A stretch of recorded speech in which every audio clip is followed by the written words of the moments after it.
Oh, man, what a governor. Man, what money. We loaded up.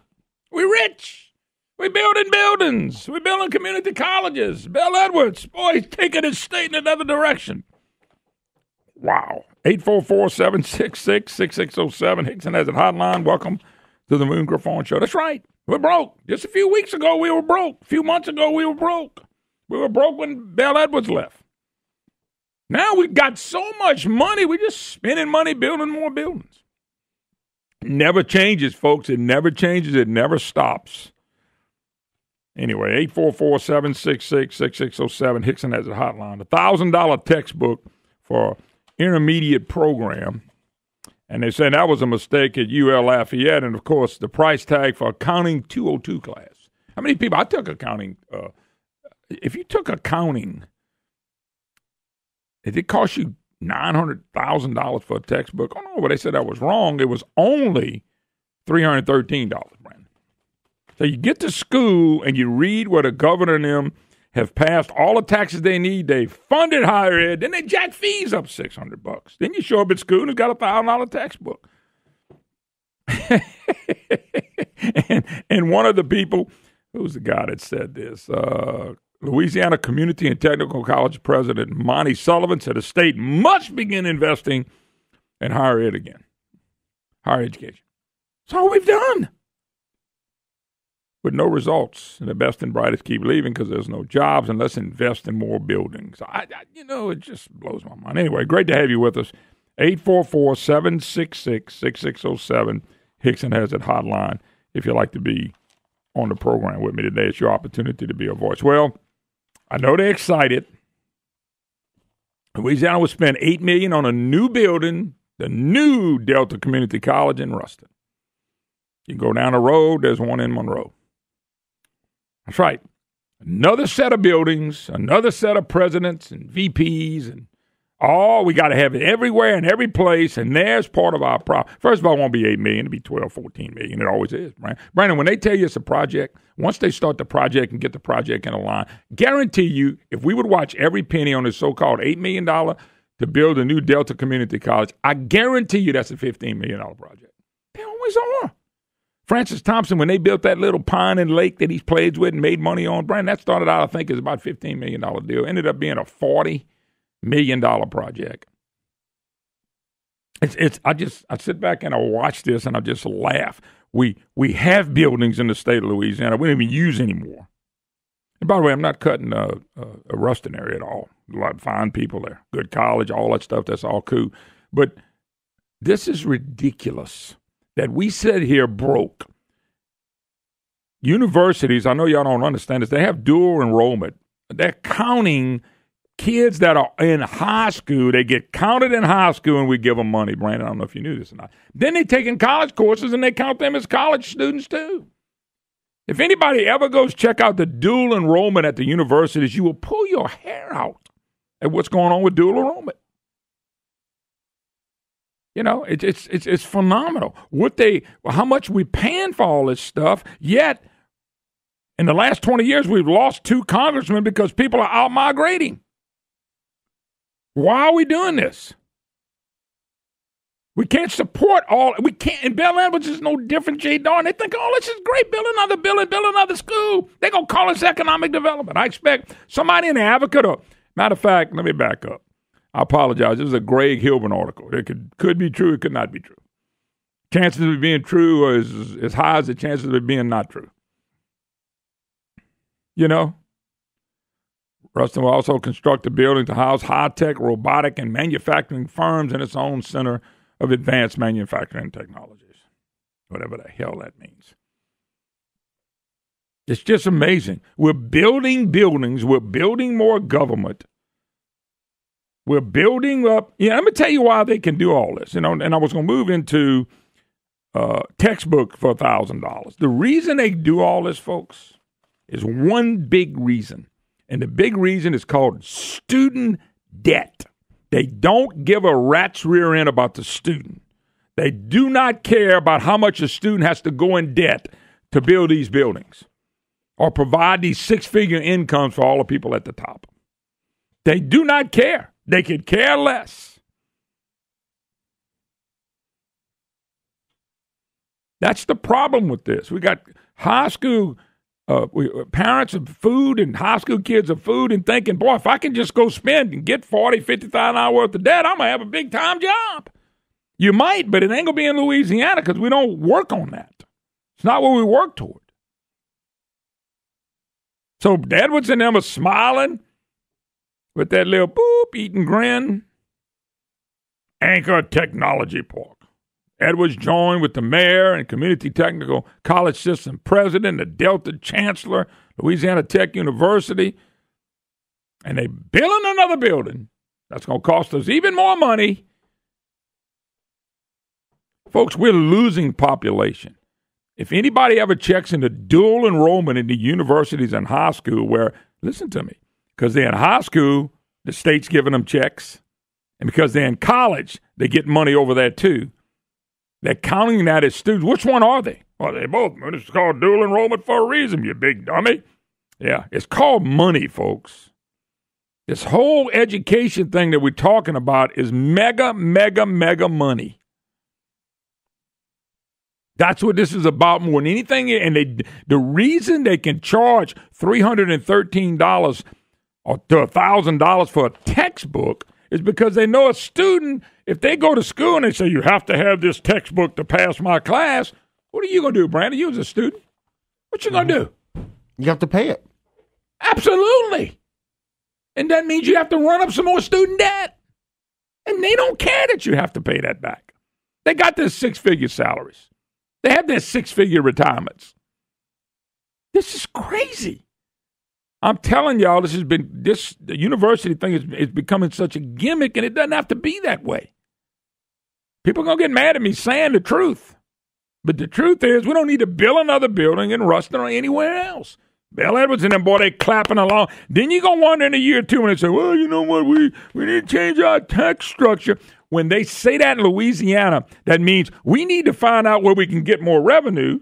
So we need to call it tax reform, Julie Stokes, Nancy Pelosi type, where basically they change the taxes. They tell you about the good part of it, but they don't tell you about the bad part of it. This is why. I'm telling you, student loans are out of control. Everybody knows it. So let me say, you're going to a university this year, and you're reading the paper that TOPS was fully funded. You're reading the paper that the governor says we fully funded education. And you show up on campus and they say, by the way, your fees have jacked up this year $600. Huh?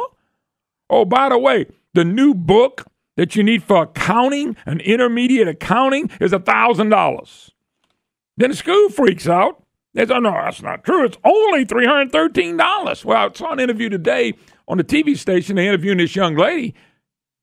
She says, $313. She said, I'm doing everything I can to stay in school and pay my way. Because, Brandon, I'm not familiar with a student loan because I never had to get one, okay, by the grace of God.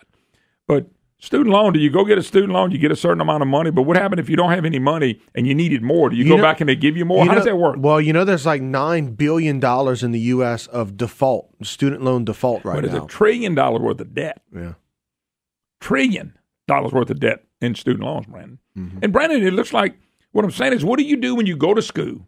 Everybody that went to school, unless you had mega scholarships, every penny counts in school, especially for young kids. Some of them work, some of them don't work, but every penny is counting. And I really don't think Bill Edwards cares about every penny counting, and I know a lot of professors don't care about every penny counting. They don't. They just figured, go get the debt. It's going to pay off in the future because we are told it's going to pay off in the future. So what do? We build another university. That means that $8 million, which is going to be 15, trust me. This is to build the building. Now you got to put chairs and desks and computers, and you need toilet paper. Not being gross, you do. All the things they need, and then all the things they got to keep up. So no, an $8 million building is a $15 million building. And then the cost of providing all the services, where do you think that's coming from, folks? That's coming from the state, or it's coming from more debt on students. And I read this and I go, wow, no wonder we're broke. No wonder we're losing people. No wonder we're losing people to different jobs. No wonder and look, anybody that says we're not losing people, we lost 2 congressmen in 20 years. Every 10 years, we lose a congressman because we don't keep up with everybody else. And if you say, well, Moon, other states and their priorities, apparently their priorities are a lot better than ours because they have roads, they have education, they have university, they have things going on there, and people are not moving out. It's frustrating for young students now at school, and I got one I'm still hoping to go through school. I don't know what we're going to do. Somebody says, well, if you save $50 million, $50,000, you can get your kid through school. $50,000 is a piece of cake for most people, right? Most people can put back $50,000 over about 18 years of their kids' lives. Most people can't do that. Come on, folks. And then you go to school and you hear $1,000 textbook. Oh, Brandon, but they've corrected it. By the way, I'm not picking on any university. I'll do this. $313. Brandon, most of the people, when I went to school, the bookstores handle a lot of the schools stuff, but they cut deals now with the universities. The universities get money on it too, so now they got to jack the book price up so they can make money and the universities can make money. That's what's happening. Nobody wants to talk about it. Well, I will because I think this is ridiculous. Highway robbery right here. And there's the governor building another building telling us he's doing something different. We'll take a break. You're listening to the Moon. Hi, y'all. Welcome back. Moon Griffon Show. Great to have you with us. 844-766-6607. Hickson has that hotline. By the way, and Brandon made a good point, the 999s out there, the university says the price was set with good intentions, though we realize now we need to explain the rationale behind it. Now they're saying it's $313. That can be purchased through the bookstore. So $313 sounds a lot better than $999. Yep. By the way, those students may not have spent $1,000 for a single class. The price of textbooks is now, Brendan, you heard me talk about this. Legitimately skyrocketing for students. It's been doing that since I've been in school. The cost of college textbooks have increased 88% since 2006. Think about that, folks. 88% since 2006. How many people are making 88% more in their income? These college students have all been the same through all the years. They don't have money. So they go and they know they're going to go in debt. Unbelievable. All right, let's go to phone line. Dexter in Texas. How you doing, Dexter? Doing good, Moon. I'm in a bad spot. I hope I can get this through. I think you're only half right. All right. I think it's money. But I also think what we have is a system where we're educating our children to be serfs and not citizens. They are going into these, and you go to any university, and they are more than 50% liberal thinkers. Yep. And they're training up our children the way they want them to think. We have lost the Constitution in our school systems. Our states, if you'll examine the last constitutional amendments, the last 10, 7 of them give power to the federal government. That's not what the Constitution, the framers, and the founders intended it to be. Never. They never intended it. They never intended the power to be at the federal government. The power was supposed to be at the states, where we would have more control. Right. Exactly. Two prime examples.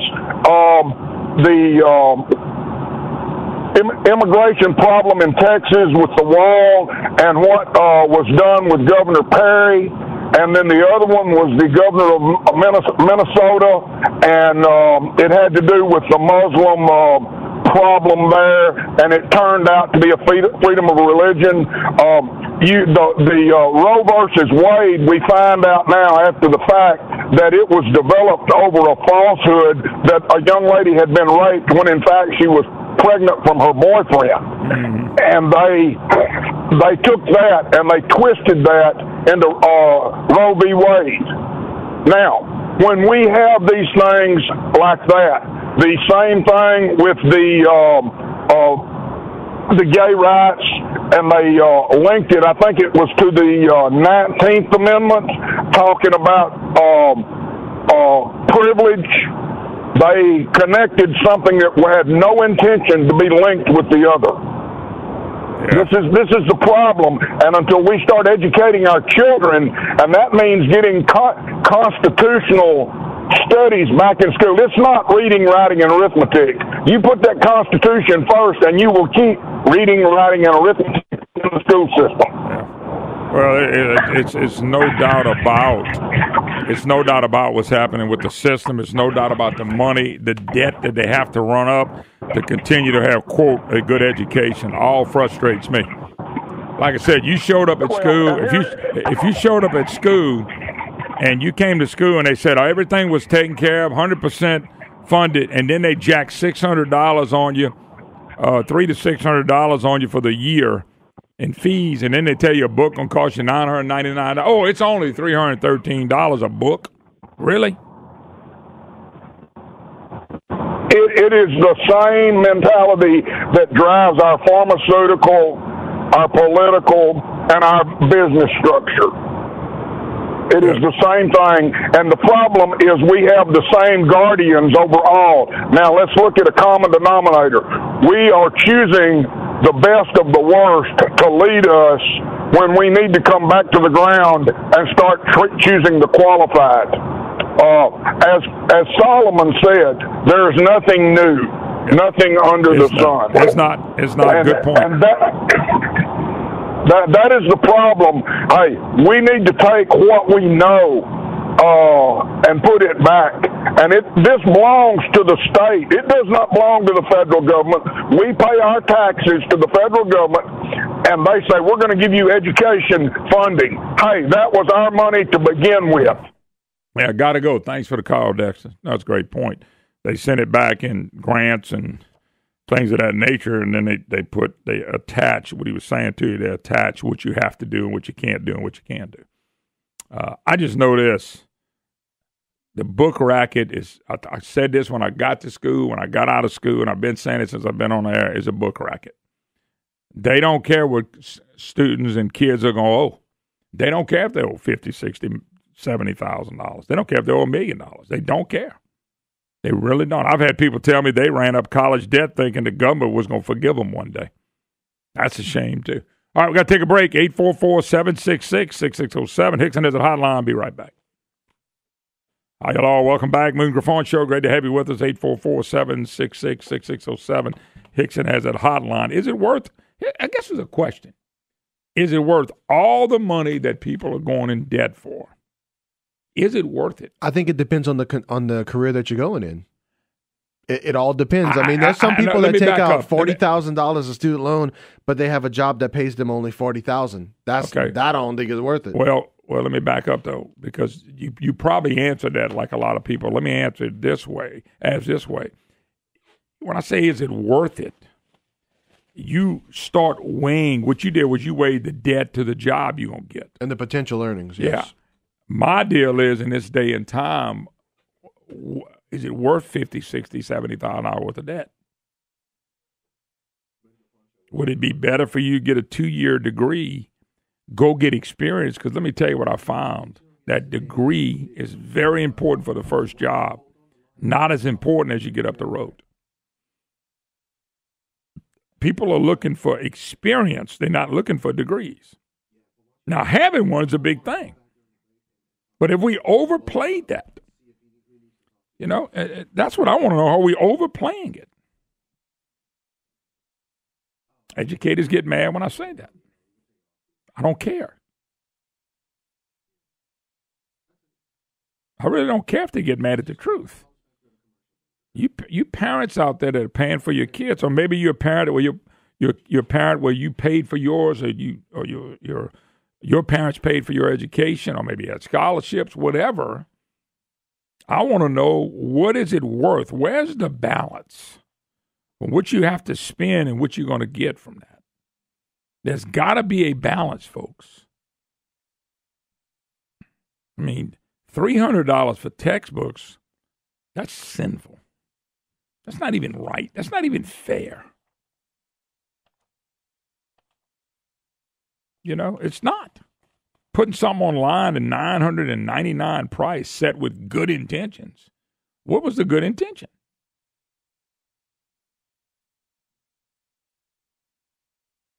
There was a student that posted the cost, went directly to the publisher.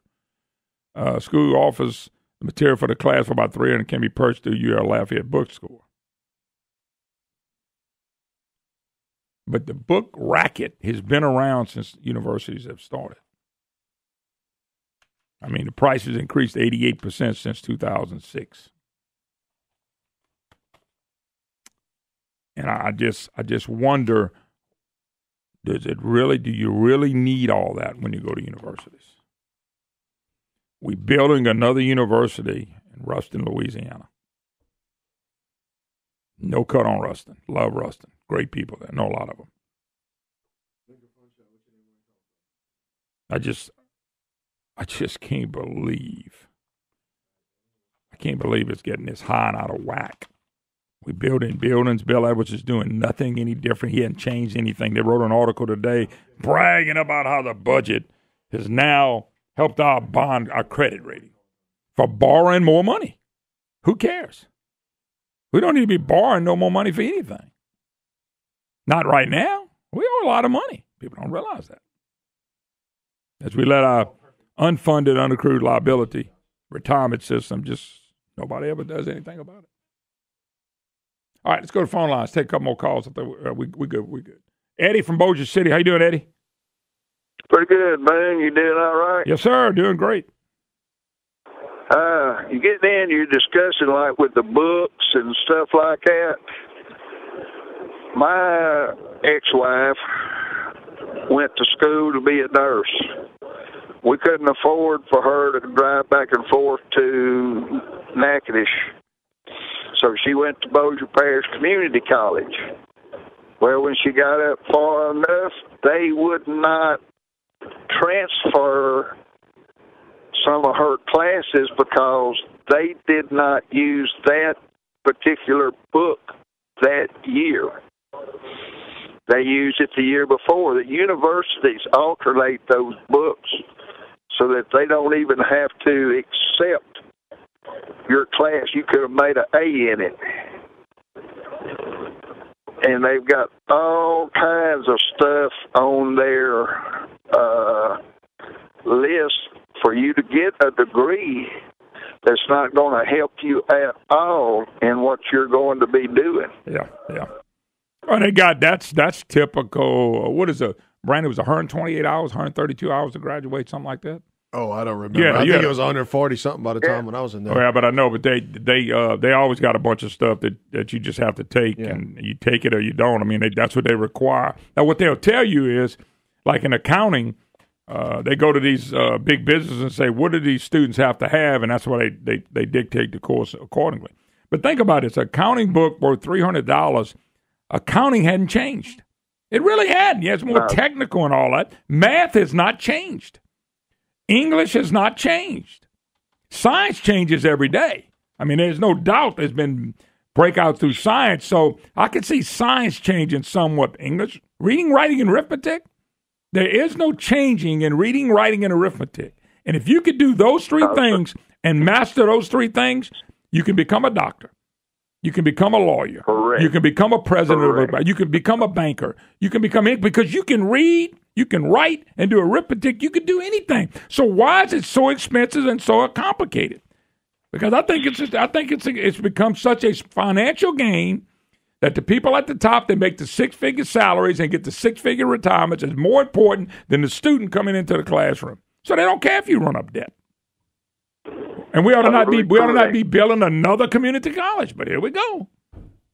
You realize, Mike, I don't know if you remember this. I don't know how old you are. Mike Foster, when they came through with the community colleges, I was one of the big ones for it. They promised no bricks and mortar, none, zero, zilch. All we doing is building bricks and mortar. That's it. And that tells you right there everything you need to know. Anyway, got to run, Eddie. Appreciate the call. Go to Rain, Louisiana. Go to Josh. Josh, how you doing? Welcome to the Moon Griffon Show. I'm doing good, Mr. Moon. How about you? Doing fine, sir. I got a little story to tell you whenever you talk about is college worth it in a way. And my wife graduated from UL probably 2 years ago in mechanical engineering. Mm-hmm. and applied for some jobs around here and could not find anything because everywhere she applied, they wanted somebody with 3 to 5 years experience. Wow. I wonder. You see my point? Yeah, you got the degree. It helped you with the first job, but they want somebody with some experience and a lot of jobs. Sometimes they don't want the experience because they can train them. I understand that. But sometimes the big dollars will come with the experience, not with the degree. Correct. And nobody wanted to hire down here. So we started looking around in Texas, and she got a couple of interviews set up in Oklahoma and Texas and all that. And we decided, because I'd started a lawn care business down here, and, it was carrying us weight. I'll put it like that. And we ended up, she decided not to do it. We decided to stay here. And now she works with her dad. She ended up getting a contractor's license. And they go around, they'll install football fields and things like that. And they do all the irrigation. And, I mean, thankfully it worked out that we were able to stay here, but she's not working in the field that she got a degree in. And that was a long, hard 4 years of college, but it really almost wasn't worth it. Did y'all run up a lot of debt going to school or not really? It wasn't bad. I think student loans was maybe $20,000 that she took out, but she had a job throughout, and I also helped her, as much as we could. But tell you the truth, I didn't want to know what it cost because I knew it was expensive. So I just told her, I said, look, if you need some money, take some money. Otherwise, I don't want to know about it. Just finish your education. Oh no, that story. I figured it would have broke my heart. There's stories after stories like that. A lot of people going to school, staying there a couple, 3 years, running up debt, and then quitting and going to work. I'm just telling you. Yeah. The person with the degree, there's a lot of jobs out there for them. The person with the degree in 3 or 4 or 5 years, there's a lot of really good paying jobs out there for them.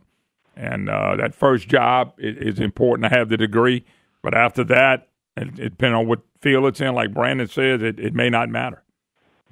By the way, I do not have a degree. I do not have a degree in broadcasting. Well, you do a darn good job at it. Hey, you do a darn good job at it. I've been listening for about 2. Go ahead. Sorry. No, just say Brandon and Grimsley laughing at me because I never learned to board on that side where Brandon works. I could not go run a board. I've never had any interest in pulling. I'm not a technical guy anyway, so that's never interested me in it. But really, the first day when I walked in on the radio, I should have said, teach me how to run that. And I've been doing this 25 years. I'm in my 26th year. I don't think that was bright of me not to. I still could learn it, but Brandon said, to hell with that. He ain't teaching me. He got to keep his job. You can't take his job from him, too. The problem is, if he's going to grade me, he said he would only do it if he could give me a conduct grade as well. Well, I told him I'm not doing that. I didn't do good in conduct in school. I'm sure I can do good in conduct now. Anyway, appreciate the call. We got to take a break. Jeff and Lafayette, you up next. The Moon Griffon Show, 844-766-6607. Hickson has a hotline. We'll be right back. Hi, y'all. Welcome back. Moon Griffon Show. Great to have you with us. 844-766-6607. Hickson has it hotline if you'd like to be part of the program. All right. Before we go to Jeff, somebody writes, and you can send me your stories. You can always email me, moon@moongriffon.com, moon@moongriffon.com. He said, Moon, it's a real-world situation. I have a 36-year-old married daughter who her and her husband make well over $100,000 per year. They both have student loans. They're paying them back. They cannot afford to buy a house. They live in New Orleans. Their student loan together are more than a normal house payment. And, of course, they make too much to qualify for down payment assistance. So that's one story. 36 years old, over $100,000 a year, student loan. Now, Brandon, the funny thing about it, since we don't know what the student loan is, you know what I'm saying? What if they both owed $80,000, they owe $160,000? That I can understand that. Yeah, that'd be a lot. Yeah, if you own $100, just think if you have $150,000, $160,000. And by the way, I know people that become doctors and all that. They owe $300,000 and $400,000. Yeah, now they can make back because doctors make good money. But the day of doctors making that kind of money, or maybe dwindling because of Obamacare, Medicaid, Medicare, and all the stuff that's going on. Yeah, I would think even if they got $300,000, $400,000, that would still be difficult to make that back. What about 160 or 150? That'd be tough too, Brandon. That's tough, depending on your profession. Yeah, but There's some people that have this guy said they make over $100,000 a year, and they want to buy a house, but people are qualifying for down payment assistance. That's according to what I read. So is he saying that they make that it's more than to buy a house? Their payments are more than what a normal house note would be. Now, what's normal? Yeah. To me, a normal house note's $1,000. To somebody else's, I know people with $2,500 home mortgages. Yeah. I know people with $700-800. $1,000 sounds about right to me. Right. $1,000-1,200. Somebody saying, "What kind of world you live in?" Man, well, trust me, I built one. I know. Yeah. And we put a lot of cash down. It's I don't know. It worries me and bothers me. Student debt's at $1 trillion. Well, and many times those student loans, they come in different ways to pay them down. You have your main payment that gets taken out at the end of every month or whatever time during the month, and most of it is interest, and a little bit of it goes toward the loan itself. But then if you're able to figure out, okay, well, if I can give a little bit above that and give maybe $1,000 or $2,000 a month above that, then that starts knocking off the overall total while you're paying the interest on the other side. If you can pay that. If you can pay that.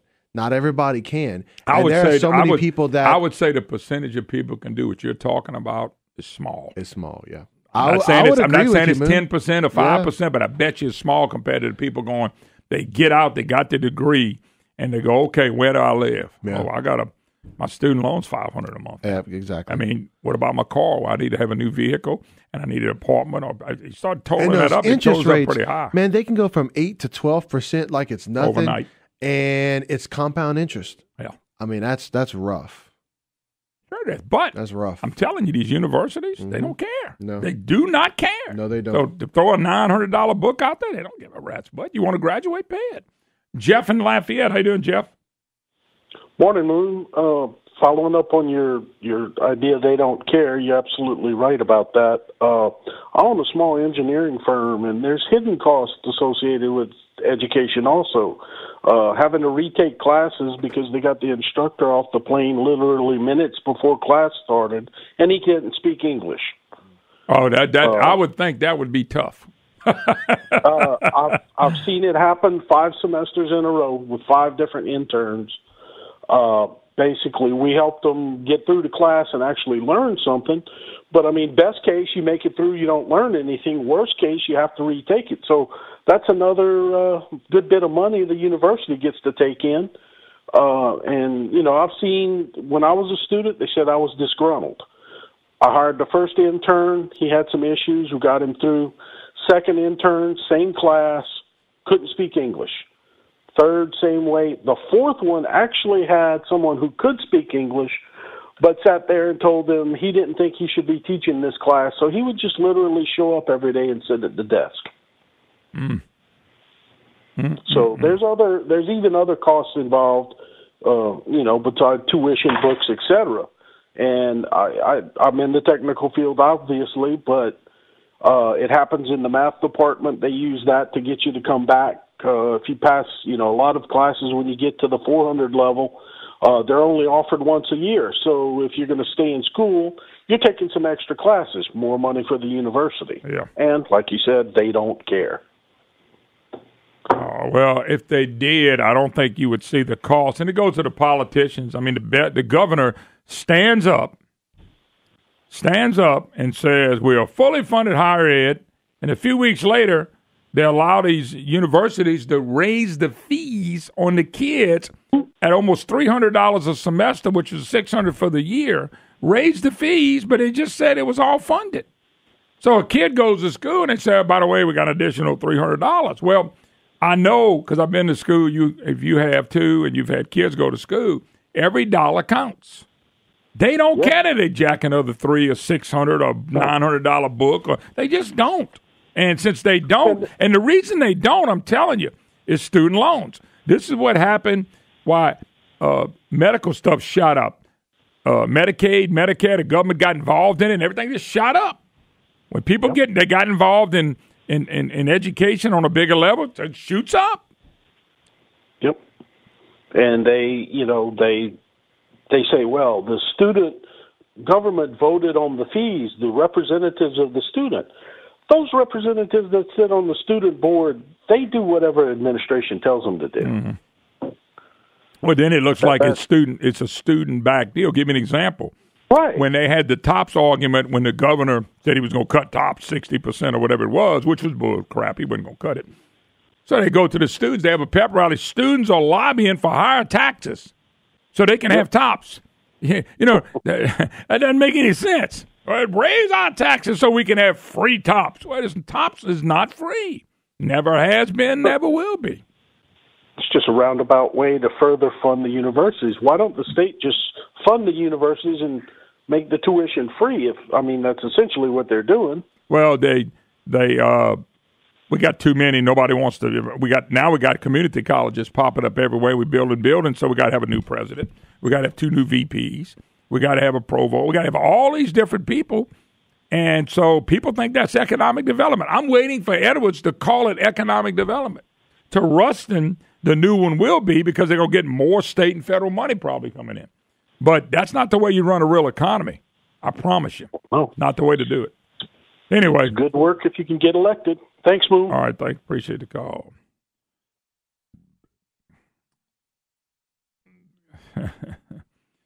Yes, somebody made a good point. You remember, with all this going on, Brandon, and all the money going to universities and all the student loans going out the roof, what would it have been like if we would have gave autonomy to the universities to set their own tuition? You know, Brandon, they do that in other states. And they want that. They want an opportunity to set it up. I tell you what they do. They would price themselves out of the market. They would price it where people would pour into the 2-year schools. And then when they jack theirs up, people just say, to hell with it, they go somewhere else. Hi, hello. Welcome back. Moon Griffon Show. Great to have you with us as we rock and roll. 844-766-6607. Hickson has a hotline if you'd like to be part of the program. Your opportunity to be a voice. Let's jump gears. Congressman of the 5th Congressional District, Congressman Ralph Abraham joins us. Mr. Abraham, how you doing, sir? Hey, good, Moon. Thanks for having me. I appreciate you being part of the program. I'm going to get this out the way real quick. Are we still considering governor? Because, nobody has jumped up and said they're actually running for governor yet. I noticed some people considering it. Is that something you're still looking at? It is, for sure. Again, the state's in a bad spot economically, socially, any criminal justice reform. Any way you want to tilt the apple, we're not heading in the right direction. We're one of 3 states that actually lost growth. The other 47 of the United States gained in economic growth. So, yeah, we are looking at it. And whether it's me or somebody else, it's my opinion we just need to go in a different direction. Yeah, no doubt about it. One of the things that you just mentioned, we lost 2 congressmen in the last 20 years. I mean, it tells you everything you need to know. Is anybody talking? Is anybody talking about us losing another one in a few years?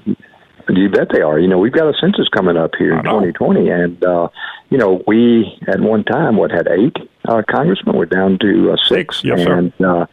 And certainly the way we are losing not only our young people, but the middle-aged and elderly are leaving the state too. But it's our intellectual property, our young people that are taking those college degrees and going to Texas, going to Mississippi, going anywhere else but Louisiana. So, yes, it is a possibility. I hope it's not a distinct possibility. Well, we're looking at the numbers hard that we could lose another congressional district. Well, I'll tell you what, Congressman, that was brought up to my attention the other day. Paul Hurd, who's dealt with these redistricting numbers for a long time, he brought that up on the program the other day, and I said, whoa. Are we really? He said, absolutely, there's a possibility. And that's when it first hit me that if we lose a third one, we've got to change what we're doing in state government totally. And this is what I've been preaching for 25 years. We got to totally change what we've been doing. Instead of making this a pro-big government state that has, by the way, a negative GDP 2 years in a row, and over the last 5 years we got a negative GDP because the last 2 were really bad, then we better change this to be a more of a friendly business state to keep businesses here so some of them young people and the people you're talking about don't leave. But I do find older people are leaving, and people even my age are getting better opportunities and leaving. I'm 57. That's not a good sign.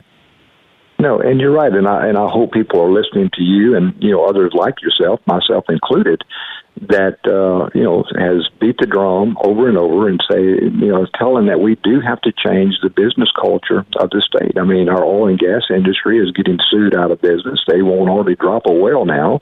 They'll go to Texas. They'll go anywhere else other than Louisiana to invest that money. And we're not talking a few dollars. We're talking in some terms billions of dollars. When you put an LNG export plant in Texas instead of Louisiana and Corpus or things like that, that's not only economic growth, but that are people's lives that are being affected. So again, man, you're right. I hope people listen to you.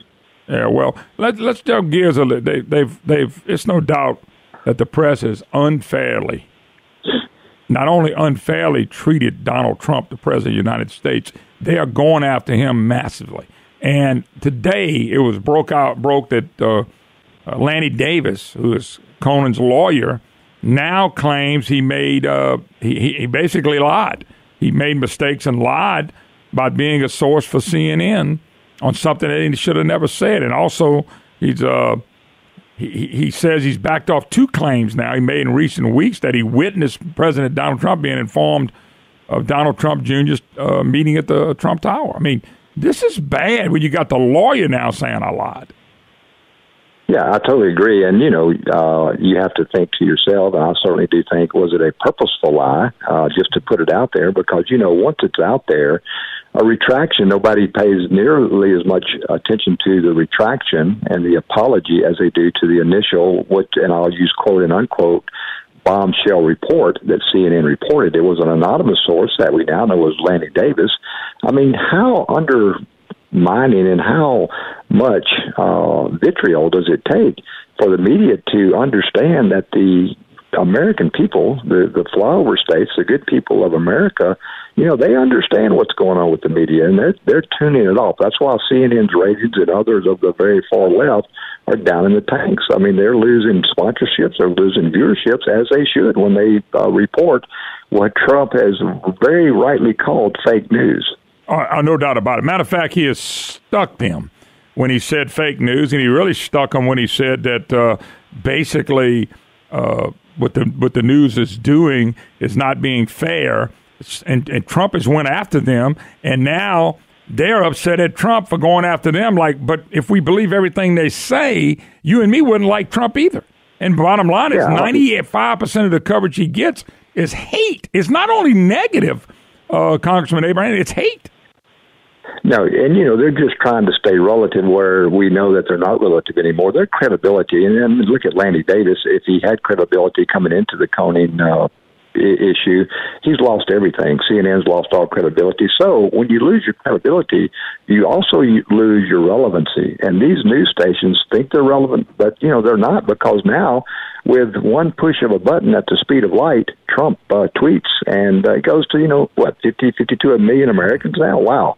So he's figured out a way that he doesn't need them, we don't need them, and the American people don't need them. No doubt about it. I can't believe I'm watching all the things that a special counsel could be attacking.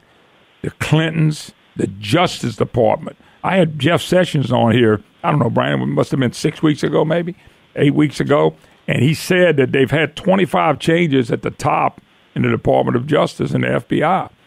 And I'm not saying he was spending it. I'm just saying he said they have made a lot of changes there. And these Obama appointments, the Obama Justice Department, nobody investigates that. I wonder where that would go if you gave somebody all the money they can take to go in any area they want to go in somebody's life. And I mean, they could go after you, me, but let's say the big shots: Obama, the Clintons, Chuck Schumer, Nancy Pelosi. I wonder where they could really go with all these people.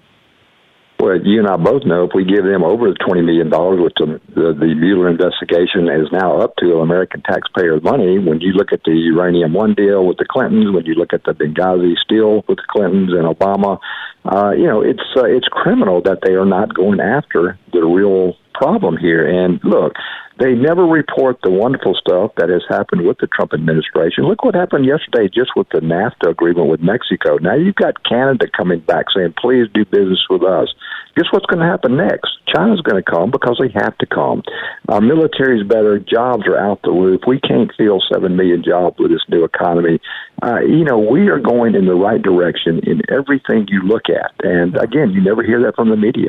No, not at all. How important are the midterm elections? Now all I'm reading is that if the Democrats get back in control, there will be every investigation they could possibly put on Trump, going after his whatever he's done in the past, going after his money, going after his bank accounts, going after everything you could possibly go after. And this is going to put this country into bad shape. How big are these elections now? They're huge. And again, when I'm on my stump speeches, I literally beg and plead people to make sure that they go out and exercise their constitutional right and vote. Because if we on the Republican side don't turn out in massive numbers, then we lose. And again, as you just referenced, we can't afford that. This country would implode. And again, over what? Nothing. Over nothing.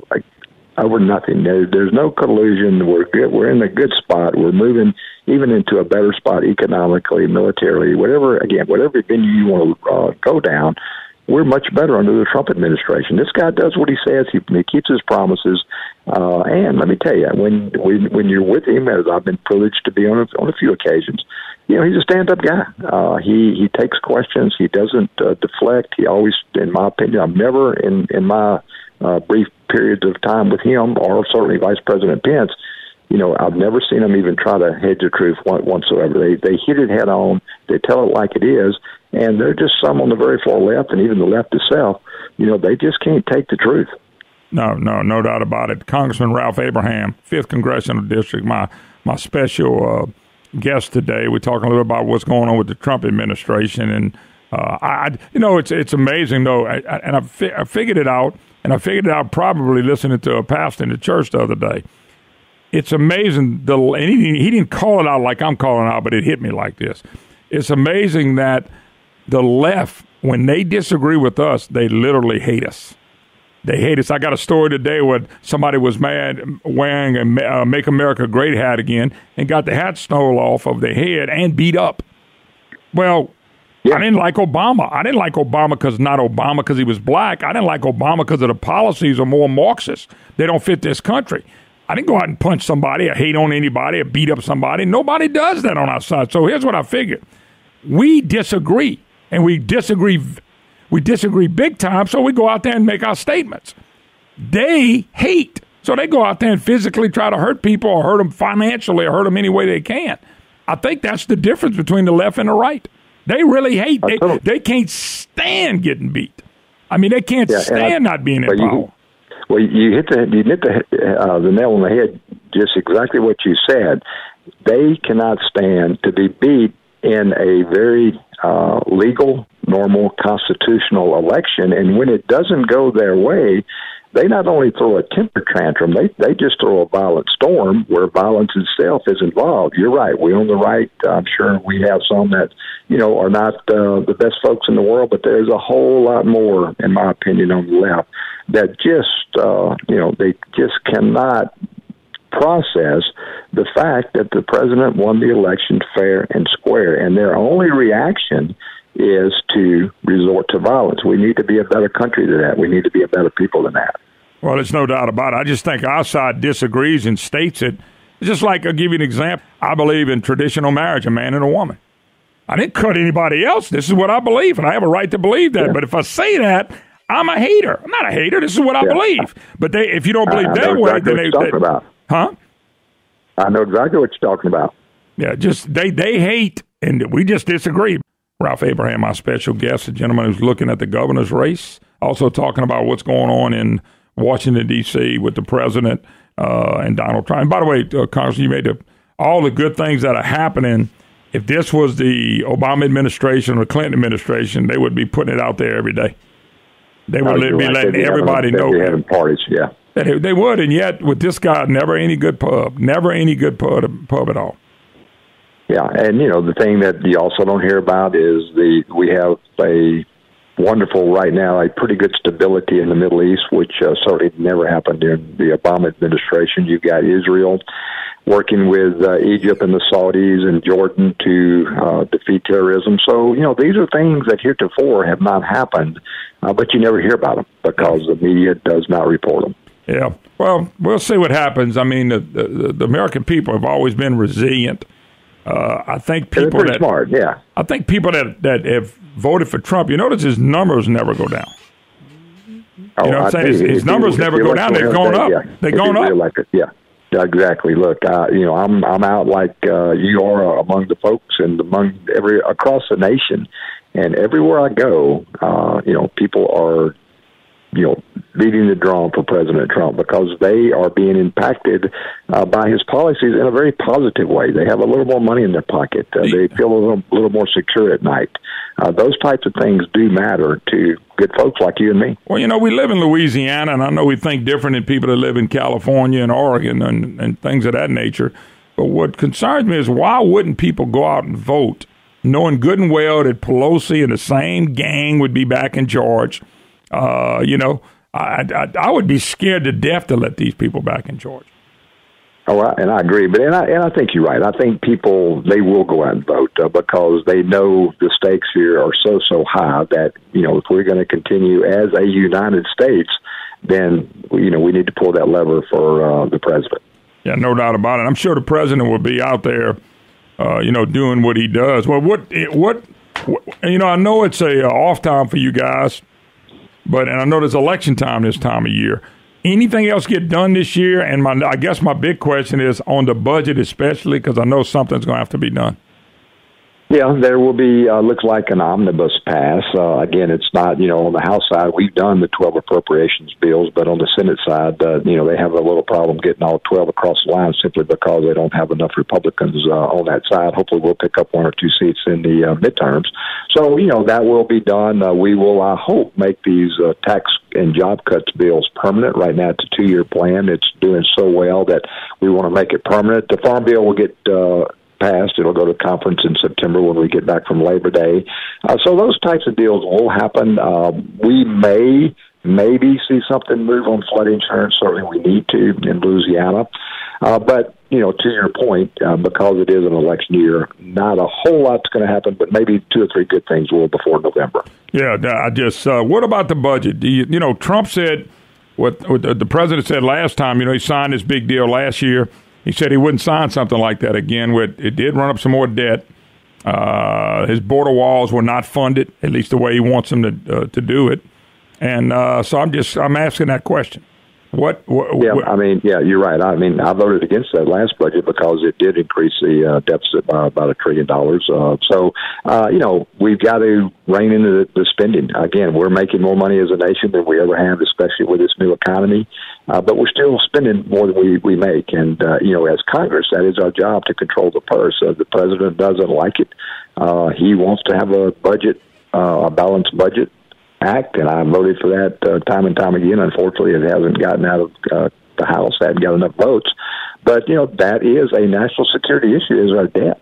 Just the interest on the debt is in, over $250 billion, and we have to pay that every year because that's mandatory spending. So, I was listening to your commercials, and they were talking about poor children. Well, how much good could we have done with, $250 billion to help those less fortunate than you and I? We could have done a whole lot of good with that money. Yeah, no doubt about it. It's interesting to see what happens. Last prediction for you. You think and I believe, do you think the Republicans hold on to the House? I do, yes. I've looked at the races, I guess, as close as anybody. Well, I know, but when you watch TV, they keep saying Democrats have the advantage. I never did see that. I haven't seen it yet, and you alluded to it earlier when the president goes out and campaigns for a candidate. 9 times out of 10 he wins. So I think we'll be okay. And again, if we could pick up 1 or 2 in the Senate, hold the House with President Trump as president, it's Katie bar the door. Yeah, I hope we're in for good times. I hope we pick up about 3 or 4 in the Senate, and the House just hold its margin. We'll be in good shape. All right, Congressman Ralph Abraham. We'll do it again another time. God bless. Thank you, sir. Thank you. Thank God. Y'all have a great day.